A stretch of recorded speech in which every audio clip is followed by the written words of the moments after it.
Well, good evening, ladies and gentlemen. Welcome to Don Odell's Legends. My name is Art Tipaldi. I'm the editor of Blues Music Magazine, and I'd ask you to check us out online, bluesmusicmagazine.com. Now, tonight here at Don Odell's Legends, we have real legends with us. We have the great Mark Hummel on harmonica. We have two amazing guitar players, Anson Funderburgh and Charlie Baty. Welcome to Don Odell's Legends, guys. Thank you, sir. Thank you, Art. Great to be here. Yeah, now you guys are touring in support of the Golden State Lone Star Blues Revue. That's a mouthful to say. Yes, it is. And I'll start, anytime any of you want to jump in and just answer a question, go right ahead. But I'll start with you, Mark. You've got your solo career, you've got the harmonica blowouts, Mark Hummel's harmonica blowouts, and now you've got this Golden State Lone Star Blues Revue. What's the mission of this band versus the other ones? Well, this is the main thing I've been touring with throughout the year. Mm-hmm. And, the chemistry is very exciting in this band. So, it's been an awesome project. How long has the band been together?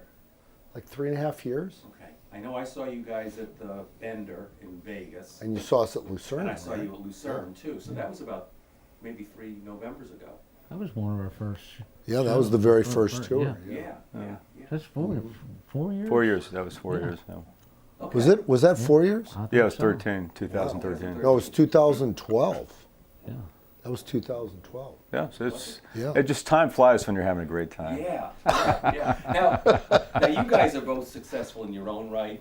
Of course, little Charlie and the Nightcats, Anson Funderburgh and the Rockets with Sam Myers. How did he get you as part of this review? He's got photos. That I'll use if I have That's all to. it takes.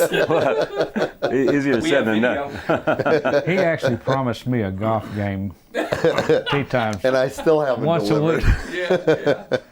We had talked about it a long time ago, and there was a period of time when I was on Piedmont Talent. I mean, I was with Piedmont for, which is a booking agency. Yeah. I was there 15 years or so, and so was Anson. And I talked to my agent about maybe doing some dates with Anson, just me and him. And then it didn't work out. And then Mark came up with the same idea, and he was able to make it work. Okay. Well, these guys When had kind was of that, almost Charlie? semi-retired, too. That's true. Charlie had. Right. Yeah. Yeah. And so I started using Charlie on dates, and that's kind of when we all started talking about it. Yeah. Now, did Charlie suggest Anson would be a good fit in the band? Or? I don't. Did we talk about that? I don't know. I think we threw out some possibilities, but it just Anson has always been one of my favorites. Yeah, okay. I call him the pup, and he calls me the captain. So we just go way back. I mean, back in the early '80s or late '80s, we were doing shows together, but not playing in the same. Okay. I'm not sure why we didn't really, but I mean, we crossed paths many Oh, many sure. times. And Miller, too, right? Yeah.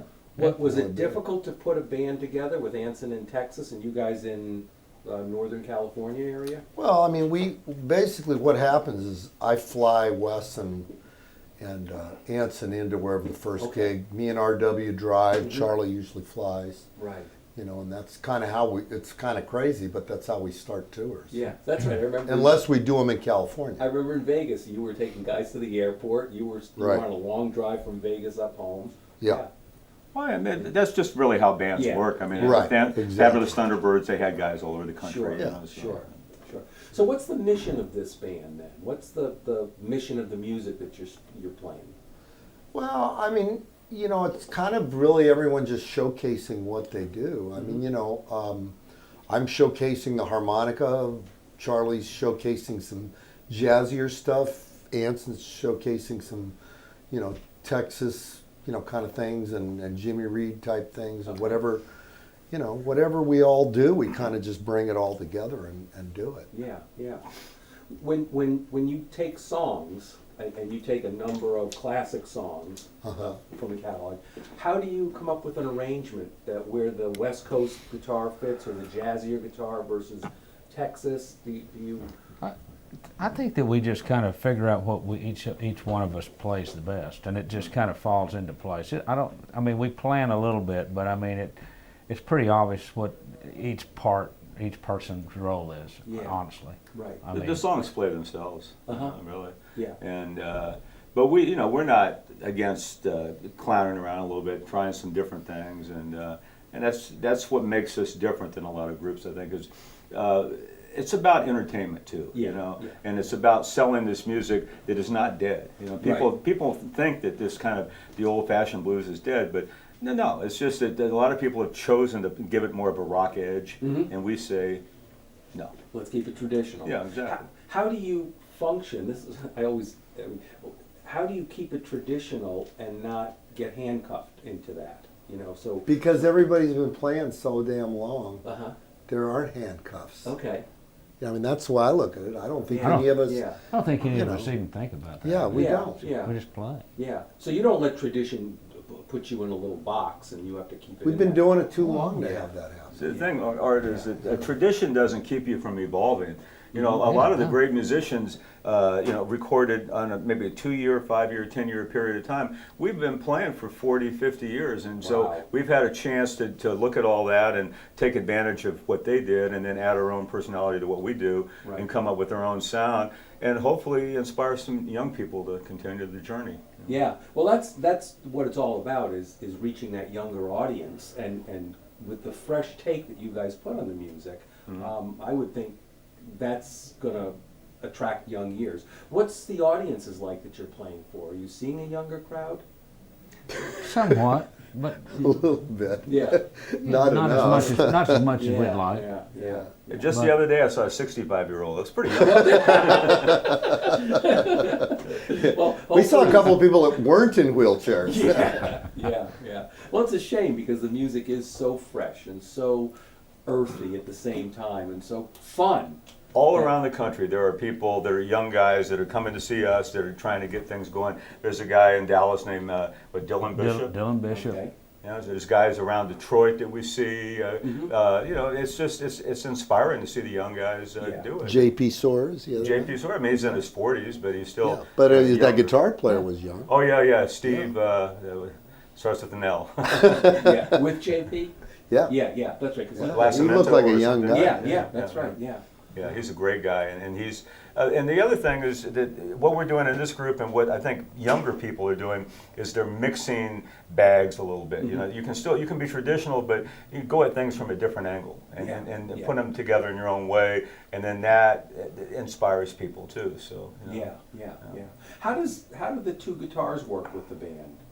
How do you guys, in terms of the different parts that you're playing, what's that like in the show tonight that we'll see? I'm not sure I know exactly what you Well, mean by with a that. harmonica player, I'm used to seeing one guitar player up there with a back and a harp player.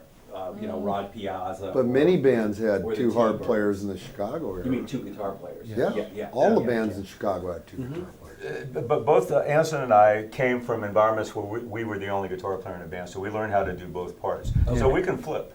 We can sometimes we do that. Sometimes Anson picks a part and I pick the other part. But there's no set formula. We just Yeah, I mean, we just kind of, like I said earlier, we just kind of seem to, each one of our styles lends itself to the perfect part. Right. And, there's really not much to think about. It just Yeah. kind of happens, really. Yeah. What are their strengths, Mark, as guitar players? I think the contrast is what makes these guys amazing. Yeah. Because it's such a contrast. Yeah. So when you say contrast, what? I'm just saying their styles are so different, and at the same time they're coming from the same background. Yeah. So Yeah. it's a fascinating contrast. Yeah. In my book. Yeah. I mean, that's kind of how I looked at it before we even put it together. But at the same time, if you look, Art, I mean, what we're doing is we have two amps, two identical amplifiers, right next to each other, almost like they're one thing. Right. And we're two different guys playing from different perspectives, but we're playing as one guitar player. Yeah. Wow. And that's what makes it special. Yeah. Yeah. People can't tell who's playing what, Right. except that I'm the clown jumping around. That's right. Yeah. And he's the guy standing there. Yeah. Or you're the one pointing the guitar at the crowd like it's a machine gun or something. It is a machine gun. It is, yeah. Or a backhoe. Yeah. Yeah. The songs that you choose, how do you pick songs now for this? Well, 'cause I you've mean, done like, so many songs. I was going to say for the album, I mean, Charlie picked a couple of them. Okay. You have a lot of originals on it. Anson produced it. I mean, I wrote Yeah, you 4 or wrote- 5 written a songs, bunch, and yeah. RW wrote a song. Right, yeah. And then, we kind of drew from things that, we had kind of messed around with. I think I picked, probably 3 or 4 covers that, Yeah, I wanted to do. yeah. But I mean, we kind of messed around with some of the originals, like literally right before the recording, as I recall. Yeah. Yeah. Yeah. Do you find it difficult to go out on the road without a piano, keyboard and horns? Because those are, I think he does more than, because those are both featured on the CD. I think Anson probably does more than me, Well, I mean, just because he's had one. I like having keyboards. Yeah. But Yeah. I mean, it's not a problem. I mean, we got Charlie, Yeah. and I mean, between the 2 of us, we really don't need them. No, anything else would clutter it up. I was just gonna say, that gives you more room then. Yeah. For the, Yeah. with that kind of an arrangement. And then they would take up more room in the van, Yeah. which would be a problem. And that's less room for everybody Yeah, else. Yeah. right, and you need room in the van rather, because you have an amazing rhythm section. What are the strengths that RW and Wes bring to this band? Well, I mean, Wes has been playing with Anson since 1984 or 82, something like that. 84. Actually a little bit. I was going to Fingers say, you record. guys did the Fingers Fingers record. record, yeah. Yeah, I mean, Wes is the most incredible drummer I've ever worked with. Truly. He's very Yeah. musical. right. Yeah. Wow. He's not just somebody sitting up there playing the beat. He's listening, he's adding, he's leading, Yeah. Yeah. he's everything that I personally want in a drummer. I Right. mean, he's incredible. I second that. Yeah, yeah. He can sound like a herd of thundering Mustangs, traversing the Nevada desert, and then sound like a drunk being kicked down 7 flights of stairs. I mean, but all do it in a musical way. Yeah. What I love about him when I've seen this group is, I don't even know who's there.